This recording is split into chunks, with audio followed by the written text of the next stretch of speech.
The morning of August 27, 1944, a coastal gun belt stretching from Dover to Hastings. 97 German V-1 flying bombs crossed the English Channel in 24 hours, each carrying 1,800 pounds of Amatol high explosive toward London. By sunset, 90 of them are burning wreckage scattered across the Kent countryside. Not a single one reaches the city centre. The gun crews responsible for this massacre are using ammunition that, 6 weeks earlier, would have gotten them court-martialed for possessing. They're firing shells equipped with a radio proximity fuse, a device so secret that its very existence violated standing orders from Supreme Headquarters Allied Expeditionary Force. The shells don't need to hit their targets. They don't even need to come close by artillery standards. They just need to pass within 75 feet of a V-1, and physics handles the rest. But here's what makes this story remarkable. It's not that the technology worked. By August 1944, American and British scientists had spent 4 years perfecting the proximity fuse. What's remarkable is that it took a terror weapon, mass civilian casualties, and the near collapse of London's morale to force military leadership to authorize using their most valuable secret in a way that risked giving it to the Germans. Every shell fired over English soil was a gamble. Every dud that failed to detonate and landed intact was a potential intelligence coup for enemy engineers. And yet, in the span of 8 weeks, that gamble transformed V-1 interception rates from 17% to over 90%. The gun crews pulling lanyards along the Dover coast weren't just defending London.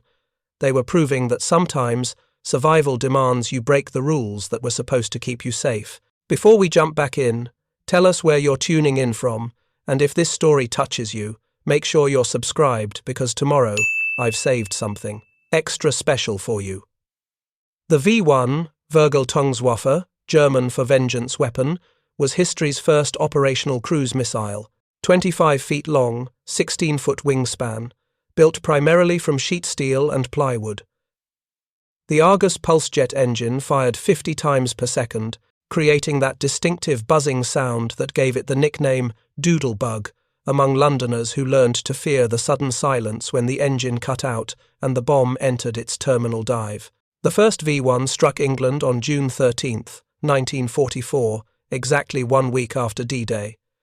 It hit a railway bridge in Bethnal Green, killing 6 people and making hundreds homeless. Within days, dozens were falling daily. By the end of June, launch sites scattered across the Pas-de-Calais were hurling over 100 vones-second toward London every 24 hours. Each one flew at roughly 400 miles per hour, cruising at altitudes between 2,000 and 3,000 feet, following a ballistic path determined by a primitive but effective guidance system. Magnetic compass for heading, gyroscope for stability, and a small propeller-driven odometer that counted down distance travelled. When the odometer hit 0, it triggered explosive bolts that tipped the missile into its dive. For British anti-aircraft gunners, the V-1 represented a perfect nightmare. Too small and fast for traditional timed fuse shells. Too low for heavy anti-aircraft guns optimised for high-altitude bombers.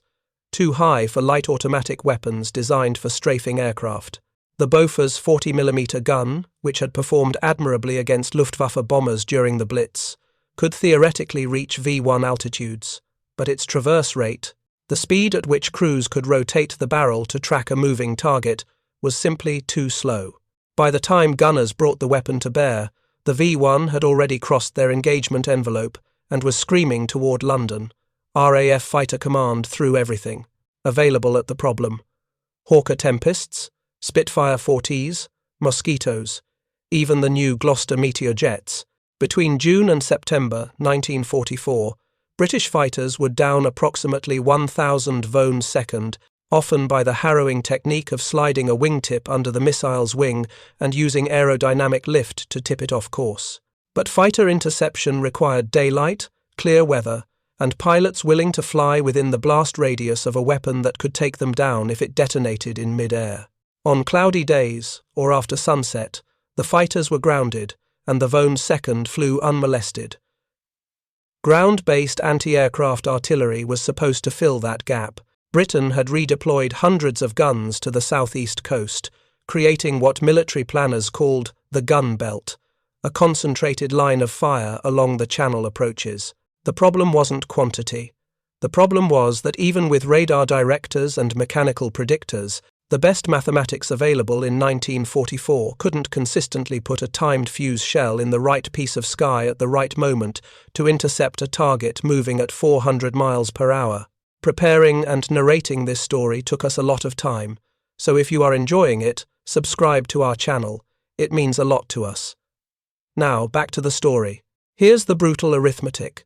A traditional anti-aircraft shell used either a contact fuse, which required a direct hit, or a mechanical time fuse, which had to be manually set before firing based on estimated time to target. For contact fuses, hitting a V-1 required the shell and missile to occupy the exact same point in three-dimensional space at the exact same instant. Statistical analysis from early V-1 engagements showed this happened roughly once every 3,000 rounds fired. For time fuses, the problem was prediction. Set the timer too early, and your shell exploded harmlessly behind the target. Too late, and it exploded after the V-1 had already passed. Get it? Exactly right. And maybe, if you were lucky, shrapnel from the explosion would damage the missile enough to send it into an uncontrolled dive. The British Anti-Aircraft Command's own records from the first week of V-1 attacks make for grim reading. Between June 13th and June 20th, guns in the coastal belt fired over 22,000 shells. They destroyed approximately 100 vones second. That's 220 rounds per kill. At that expenditure rate, Britain would exhaust its ammunition stockpiles within weeks, and the vones second would keep coming. London was taking devastating losses. Over 9,000 missiles would be launched during the summer campaign. More than 2,500 would reach the city, killing over 6,000 civilians and injuring 17,000 more. The psychological impact was even worse than the casualty figures suggested. Unlike the Blitz, where air raid sirens gave warning and people could take shelter, V-1 attacks were random and unpredictable. The missiles arrived day and night, sometimes singly, sometimes in waves. There was no pattern, no way to prepare. The drone of the pulse jet became the sound of terror itself, and when that sound cut out, when the engine failed and the missile tipped into its dive, people had perhaps 15 seconds before impact. Prime Minister Winston Churchill faced an impossible decision. His military advisors were clear. Traditional anti-aircraft methods weren't working. Fighter interceptions helped, but weren't enough. Barrage balloons, cables dangling from tethered balloons intended to snag V-1 wings, destroyed perhaps 300 total, a marginal contribution. The only weapon that could decisively turn the tide was sitting in warehouses, already manufactured, already tested, already proven effective against Japanese aircraft in the Pacific, proximity-fused shells. But using them over England violated the most fundamental security protocol governing the program. Since 1942, when the first VT-fused shells entered service with the U.S. Navy, military leadership had maintained absolute prohibition on land use. The reasoning was simple. Every shell that failed to detonate, every dud that fell to earth intact, represented a catastrophic intelligence breach. If German engineers recovered even a single working fuse, they could reverse engineer the technology. And if Germany deployed proximity fuses against Allied bombers, the strategic bombing campaign, the cornerstone of Anglo-American military strategy, would become prohibitively expensive in both aircraft and lives. The United States Naval Research Laboratory, which had overseen proximity fuse development alongside Johns Hopkins University's Applied Physics Laboratory, estimated that German reverse engineering could be accomplished in 6 to 9 months if they obtained a working sample. That timeline meant Vone's second hitting London in June 1944 could, theoretically, become German proximity-fuzzed 88mm shells hitting B-17 seconds over Berlin by spring 1945. It was a trade Churchill didn't want to make, but neither could he accept London burning while sitting on a weapon that could stop it. The compromise came in stages.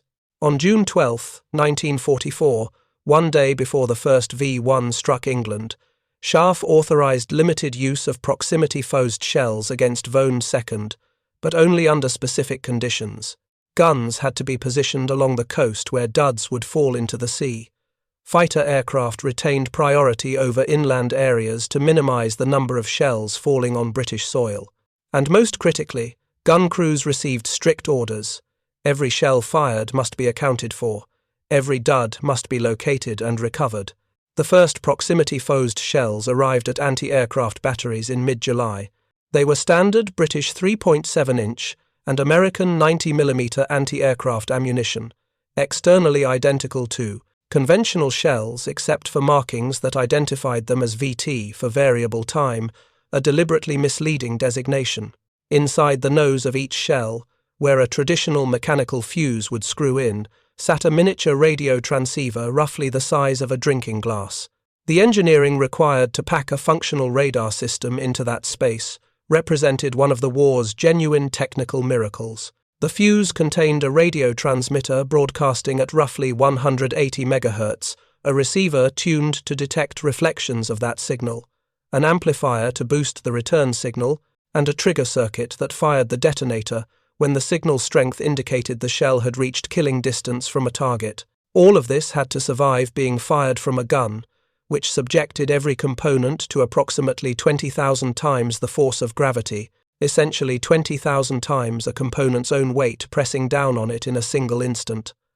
The shell then spun at up to 30,000 revolutions per minute as it travelled through rifled gun barrels, and it all had to work using vacuum tube technology, the same fragile glass tubes used in radios, which under normal circumstances shattered if you dropped them on a table. Developing tubes that could survive gunfiring required 2 years of testing. Applied physics laboratory engineers mounted vacuum tubes in lead blocks and shot them with .22 caliber rifles. They dropped them off buildings, they spun them in centrifuges, they fired them from improvised cannons. 90% of early prototypes failed. The ones that survived were hand-selected, tested again, and incorporated into the fuse design. By 1944, production had reached sufficient reliability that shells could be mass-manufactured, but even then, approximately 30% of proximity fuses were duds, a failure rate that would be unacceptable for any other military technology, but was considered miraculous, given the engineering challenges. The shells arrived with instructions that read more like handling nuclear material than ammunition. Gun crews learned to identify VT shells by their markings, to never stack them more than 3 high in storage, to report every single round expended, and to immediately notify headquarters if any shell failed to detonate. Recovery teams stood by with trucks and metal detectors, ready to locate duds before German reconnaissance patrols could. When the first VT shells were loaded into guns along the Dover coast in mid-July, crews didn't know what to expect. The technology was explained in vague terms. Fire as normal. The shell will know when to explode. Trust the mathematics. Some gunners initially refused, convinced that ammunition that detonated itself was witchcraft or a manufacturing defect waiting to kill them. It took direct orders and watching the shells work before skepticism turned to enthusiasm. The first week's results were modest. 17% of Vone's second entering the coastal gun belt were destroyed, only marginally better than conventional ammunition's performance. The problem wasn't the fuses. The fuses worked exactly as designed. The problem was that gun crews, trained for decades to aim directly at targets, were still trying to score direct hits. They were using revolutionary ammunition with obsolete tactics. Here's what the gunners learned, sometimes through observation, sometimes through trial and error, sometimes from technical advisors who'd travelled with the first shipment of VT shells. Proximity fuses didn't require precision aim, they required proximity. A shell passing 75 feet from a V-1 steel fuselage would receive enough reflected radio signal to trigger detonation. That 75-foot sphere of lethality meant crews could aim at a volume of sky, not a specific point. Instead of trying to predict exactly where the V-1 would be in 3 seconds, they could predict approximately where it would be and saturate that area with VT-fused shells.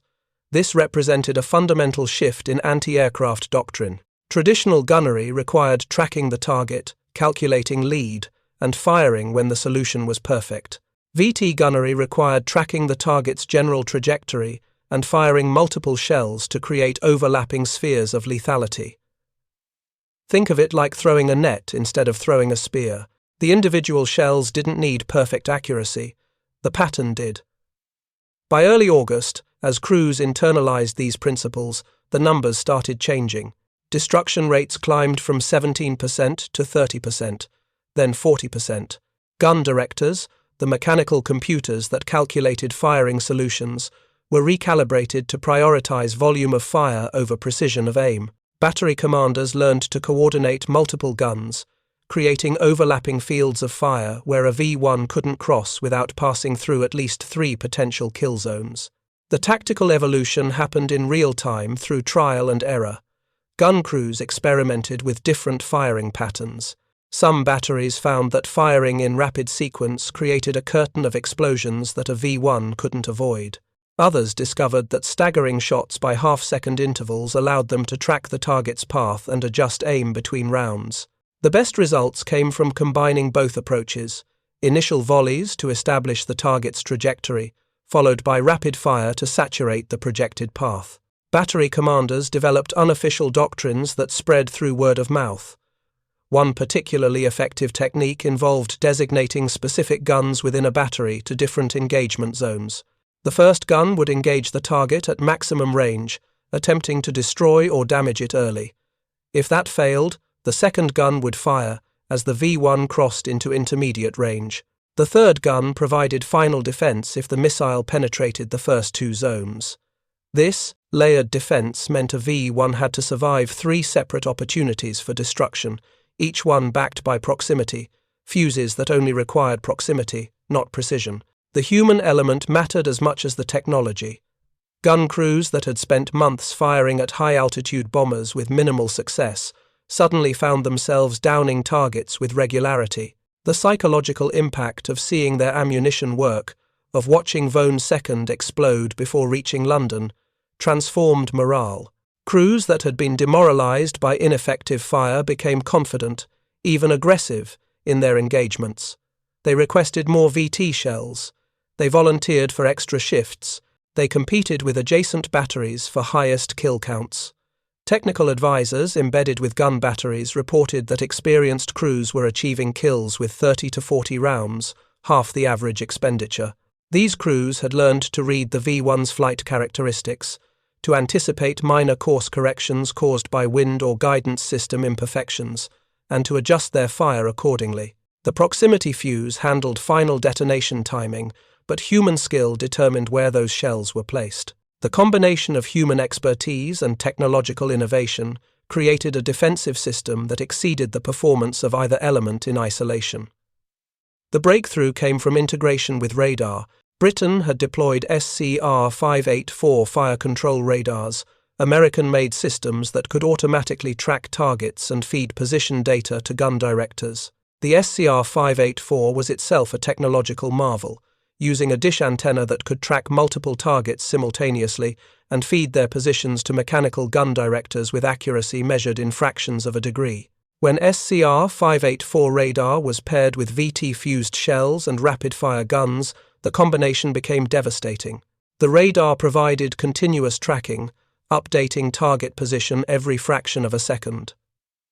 The gun director, this mechanical computer using gears and cams to solve ballistic equations, calculated the lead angles accounting for target speed, distance, altitude, and predicted trajectory. The guns, primarily British 3.7-inch and American 90mm weapons, could fire up to 20 rounds per minute when properly crewed, and the proximity fuzzes handled the rest, detonating within lethal range without requiring direct hits. This system represented the first practical implementation of what would later be called networked defense. Each component, radar, director, guns, ammunition, operated at peak efficiency only when integrated with the others. Remove the radar and tracking accuracy degraded.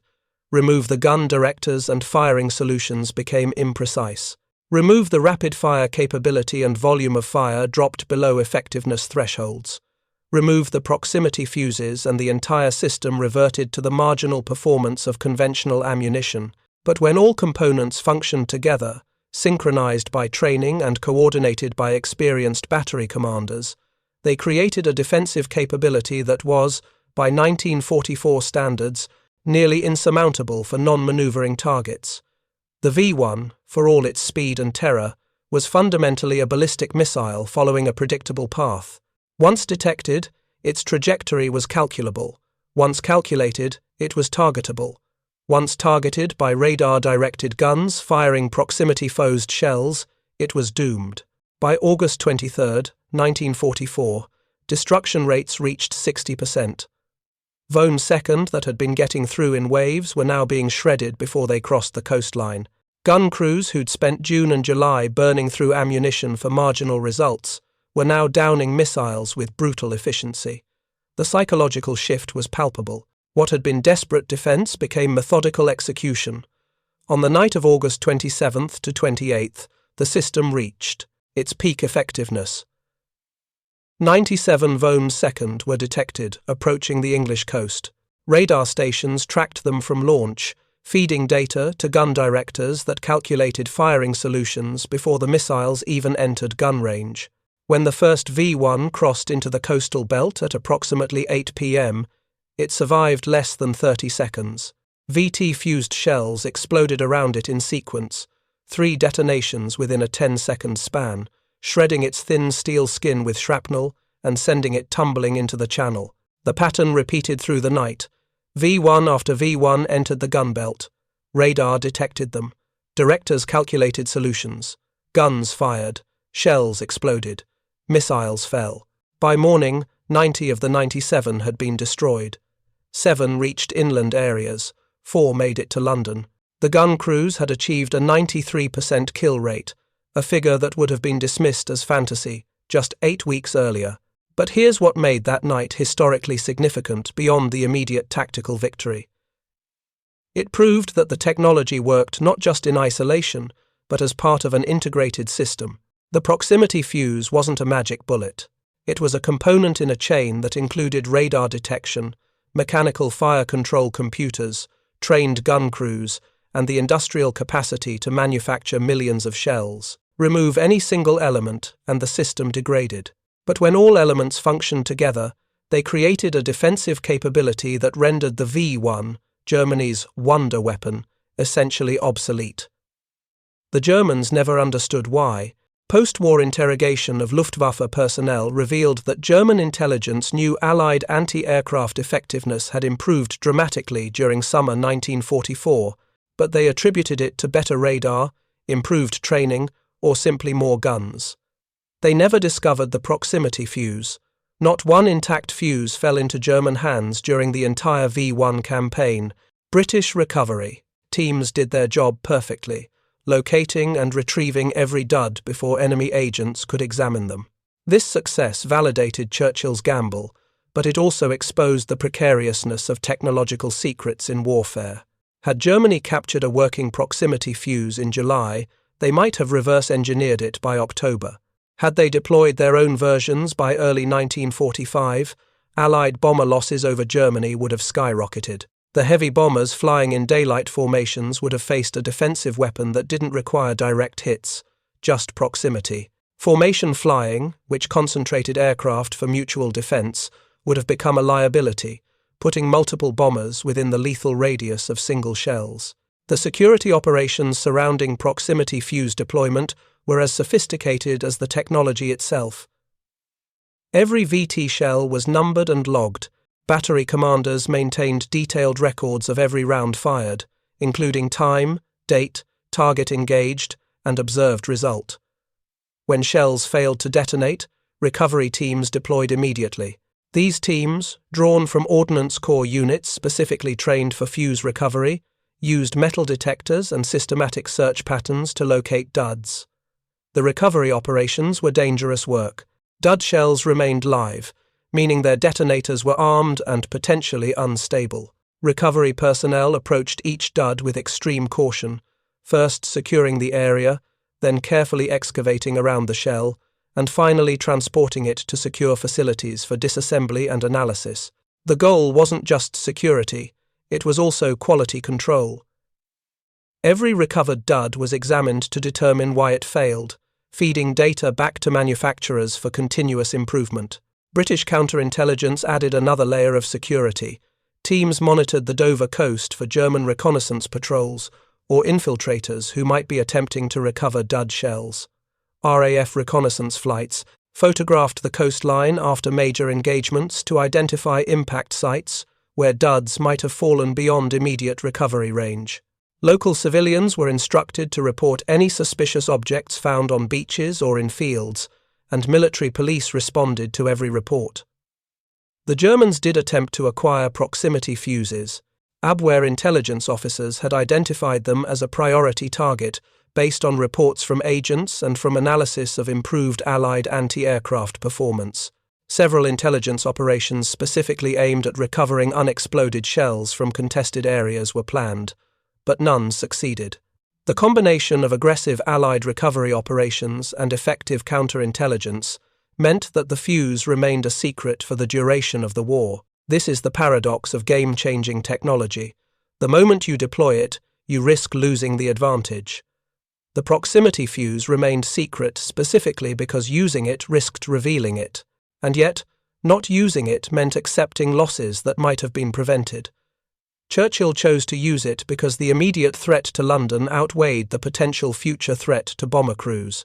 That calculation worked only because British recovery teams were extraordinarily effective and because Germany's intelligence apparatus, by 1944, was degraded by years of war and Allied counterintelligence operations. The tactical doctrine that emerged from the V-1 campaign influenced post-war air defense development profoundly. Military analysts studied the engagement data, the radar tracks, the firing patterns, the kill rates, and extracted principles that became foundational to modern air defense. The concept of layered defense, multiple engagement opportunities at different ranges, came directly from lessons learned along the Dover coast.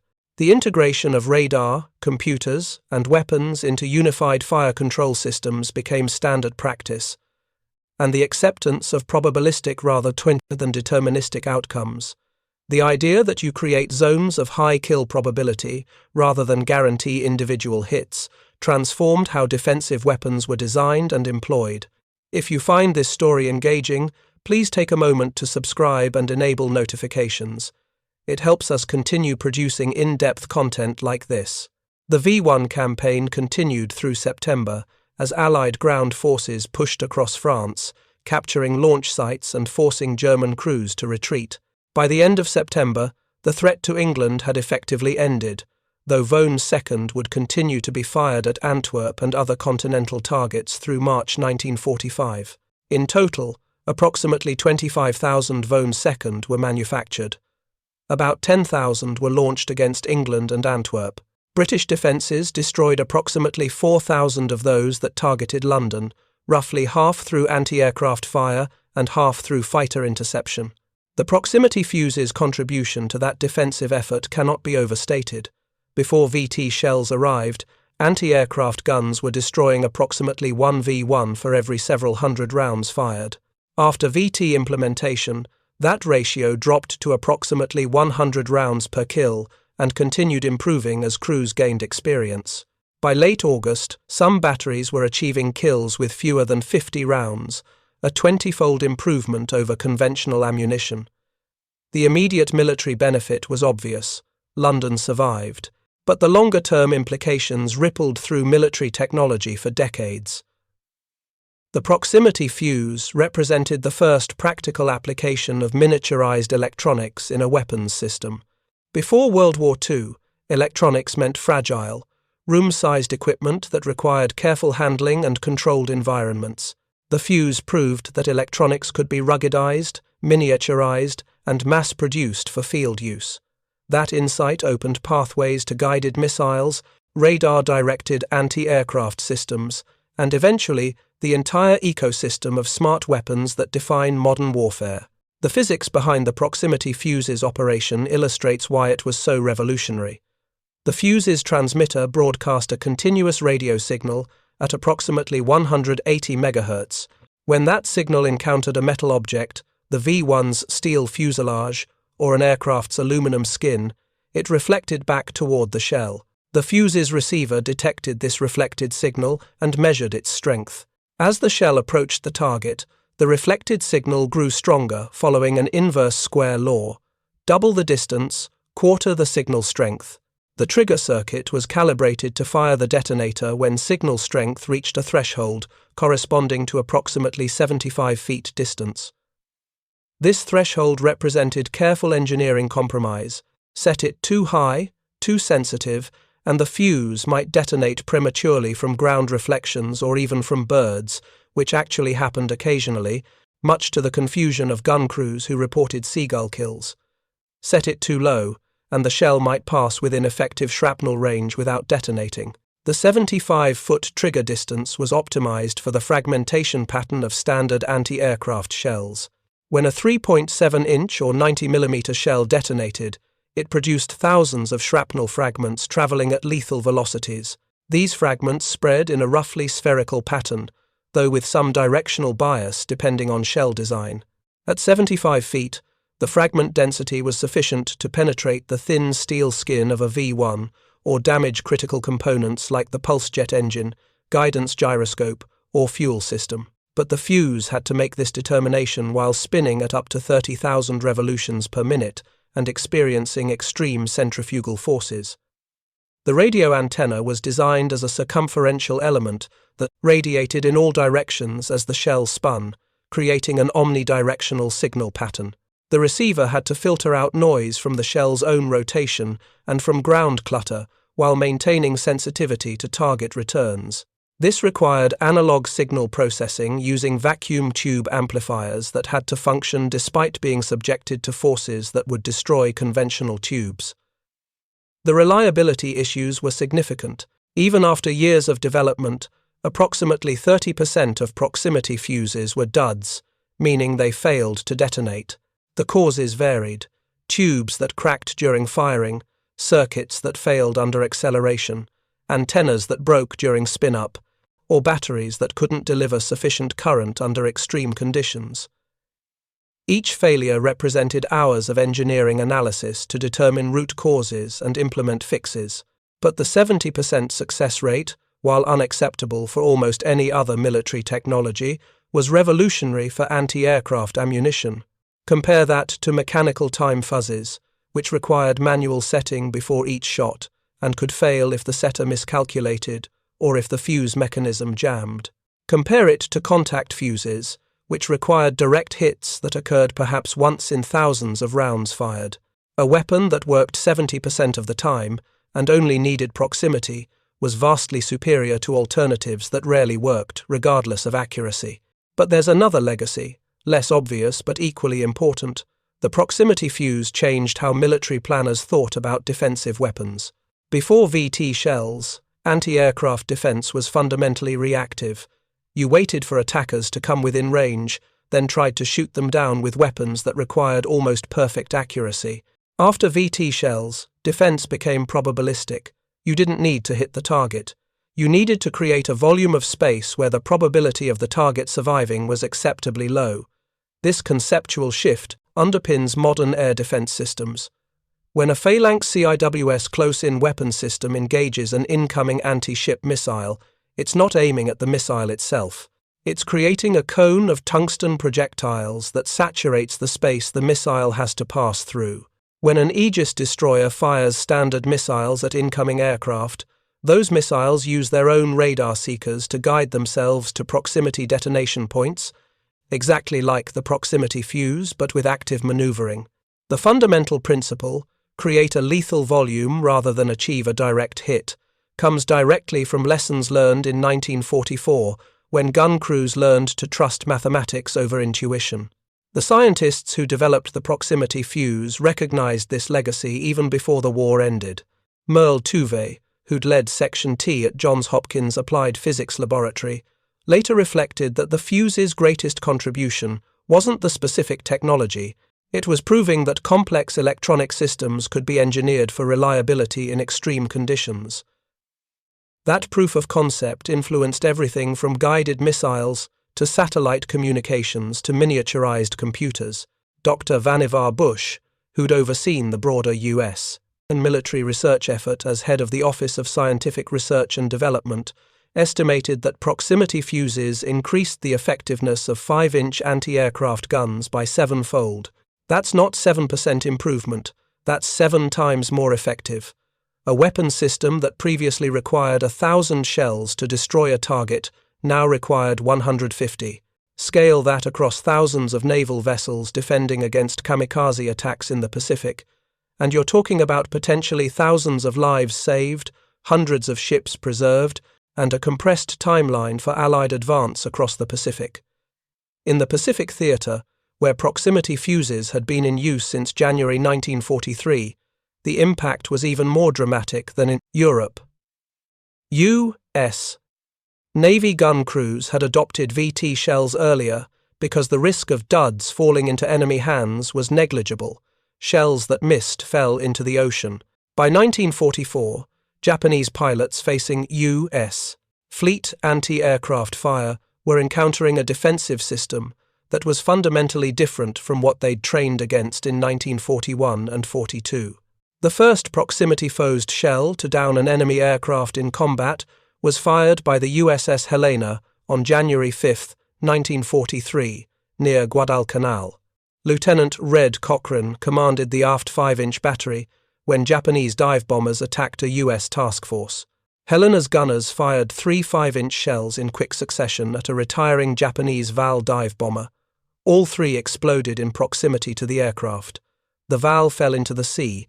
The entire engagement, from target acquisition to splash, took less than 20 seconds. Compare that to conventional anti-aircraft engagements from earlier in the war, where gun crews might fire dozens or hundreds of rounds at a single target with no certainty of success. The efficiency gain wasn't just tactical, it was logistical. Ships that previously needed to carry vast quantities of ammunition to maintain defensive capabilities could now sustain operations longer with smaller magazines. Ammunition ships that supplied the fleet could make fewer runs, reducing exposure to submarine attack. The cascade effects of improved weapon efficiency touched every aspect of naval operations.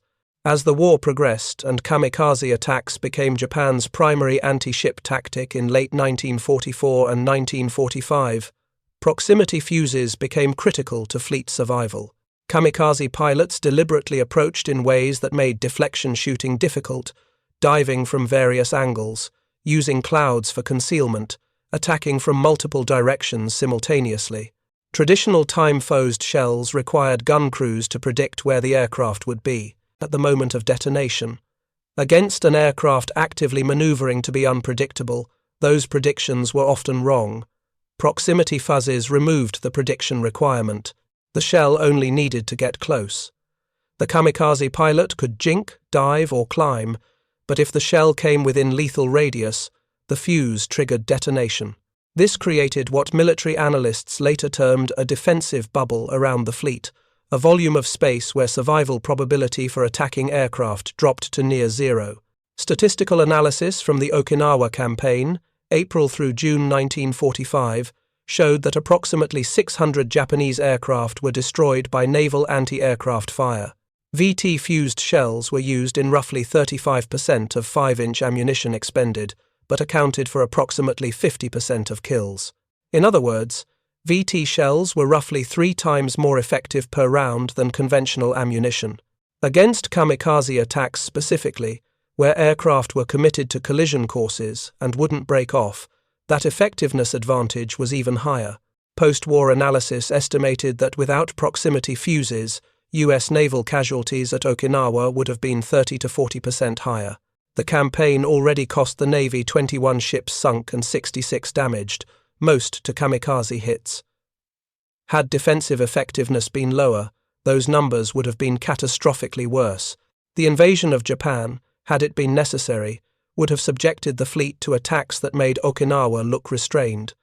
Proximity fuses would have been essential to fleet survival. The atomic bombs that ended the war made that invasion unnecessary, but they didn't diminish the proximity fuse's historical significance. The fuse had proven its worth across 2 theaters, against 2 very different threats: the V-1 pilotless missile and Japanese kamikaze aircraft.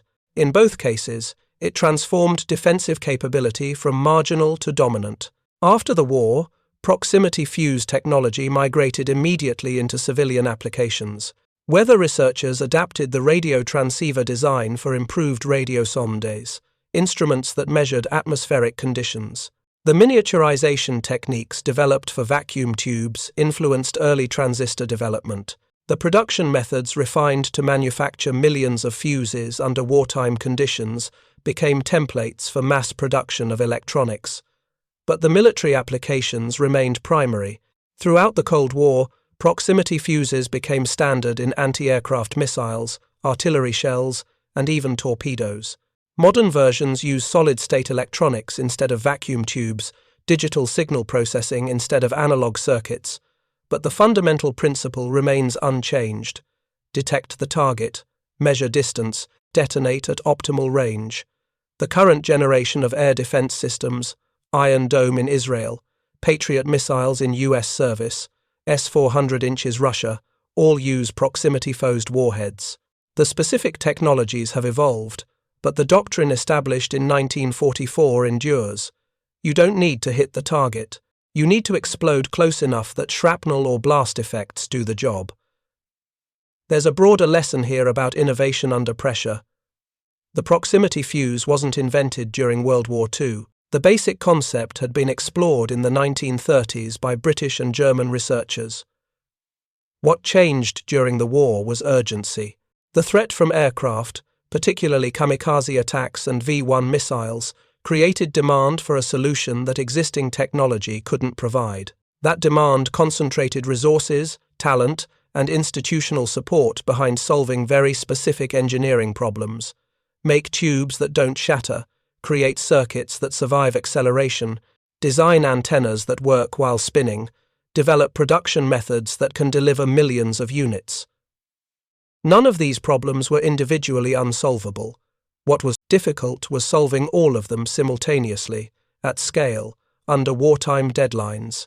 The applied physics laboratory team that developed the fuse included physicists, electrical engineers, mechanical engineers, chemists, and production specialists. They worked 16-hour days, 7 days a week, for years. They tested thousands of prototypes, discarded designs that almost worked, and iterated relentlessly until they achieved reliability sufficient for military deployment. This is how technological breakthroughs actually happen in wartime, not through sudden inspiration, but through relentless, systematic problem-solving by teams with clear objectives and sufficient resources. The proximity fuse succeeded because the US military and government committed to making it succeed, providing funding, personnel, and institutional support even when early results were discouraging. Contrast that with German efforts. Germany had been researching proximity fuses since the 1930s, parallel to British efforts. German engineers understood the theoretical principles and had conducted experiments with acoustic and optical fuses. But Germany never achieved a working proximity fuse for anti-aircraft shells. Post-war analysis identified multiple reasons: divided research efforts between competing military branches, insufficient production capacity for miniaturized components, and competing priorities for limited resources. Had Germany successfully deployed proximity fuses in 1943 or 44, the Allied strategic bombing campaign would have faced dramatically higher losses. B-17 and B-24 bombers flying in formation over German cities would have been devastatingly vulnerable to shells that didn't need direct hits. Formation flying, which concentrated aircraft for mutual defensive fire, would have put multiple bombers within the blast radius of single shells. Allied planners estimated that if Germany had achieved even 50% reliability proximity of fuses by mid-1944, bomber losses might have increased by a factor of 3 to 5. At those loss rates, continuing the daylight bombing campaign would have been strategically questionable. This is the shadow history that never happened. Germany developing proximity fuses, Allied bomber losses becoming unsustainable, strategic bombing halted or shifted to purely night operations, German industrial production continuing unchecked, the war extending into 1946 or beyond. It's speculative, but it's based on recognition that the technological balance in World War II was more precarious than popular narratives suggest. Multiple outcomes were possible depending on who achieved specific breakthroughs first. The Allies achieved proximity fuzzes first, maintained security around them effectively, and deployed them at scale. That sequence of successes contributed significantly to victory, even if it never received public attention comparable to radar or atomic weapons. The proximity fuse was classified until after the war ended. Even soldiers who'd fought under its protection often didn't know what VT stood for or how the shells worked. They just knew that anti-aircraft fire had suddenly become much more effective in late 1943 and throughout 44. Recognition came slowly. Dr. Tuve received the Presidential Medal of Merit in 1946, as did several other key researchers. But the broader story of the fuse's development and impact remained obscure for decades, buried in classified documents and technical reports that only specialists read. It wasn't until the 1970s and 80s, as documents were declassified and participants began publishing memoirs, that historians could assemble a complete picture of the proximity fuse program and its significance. What emerges from that picture is a case study in effective military-scientific collaboration. The proximity fuse succeeded because researchers understood military requirements, because military planners trusted scientific expertise, and because both groups maintained focus on solving a specific, well-defined problem, make anti-aircraft weapons effective against fast-moving targets. That success created a template for post-war military research. The Applied Physics Laboratory, which had been created specifically to develop the proximity fuse, continued operating after the war as a permanent research institution. The relationships between universities, private industry, and military services that had been forged during fuse development became models for Cold War defense research. The entire apparatus of modern military-industrial academic collaboration traces lineages back to programs like Section T and the proximity fuse development effort, and the tactical lessons learned in 1944 remain relevant. Modern gunners aboard naval vessels still train to create fields of fire rather than achieve direct hits. Modern missile systems still use proximity fuses optimized for specific threat profiles. The fundamental insight that effectiveness against elusive targets requires accepting less than perfect aim in exchange for increased probability of effect continues to shape weapons design.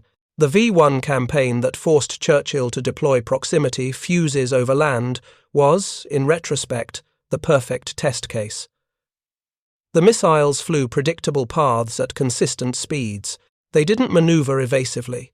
They represented ideal targets for a weapon system that excelled at engaging non-maneuvering threats in predictable flight regimes. Against more sophisticated targets, later versions of proximity fuses would need more sensitivity, better discrimination, and faster reaction times. But the basic technology worked first against Vones second specifically because Vones second were, ironically, almost perfect targets for proximity, fuses to prove themselves against. Had Germany deployed Vones second 6 months earlier, before proximity fuses were available in quantity, the campaign might have had different results. Had they deployed Vones second 6 months later, after Allied ground forces had overrun launch sites, the campaign wouldn't have happened. The timing was such that proximity fuzzes arrived just in time to counter the threat, proving their worth in the most visible possible way, saving London from continued bombardment. That visibility mattered for post-war development. When military planners evaluated which wartime innovations deserved continued funding and development, proximity fuses ranked near the top, specifically because their effectiveness had been so dramatically demonstrated. Unlike technologies that showed promise but never achieved widespread deployment, proximity fuses had proven themselves in combat, at scale, against real threats. Up next, you've got 2 more standout stories right on your screen. If this one hits the mark, you won't want to pass these up. Just click and check them out. And don't forget to like, subscribe, and turn on the notification bell so you don't miss any upload from us.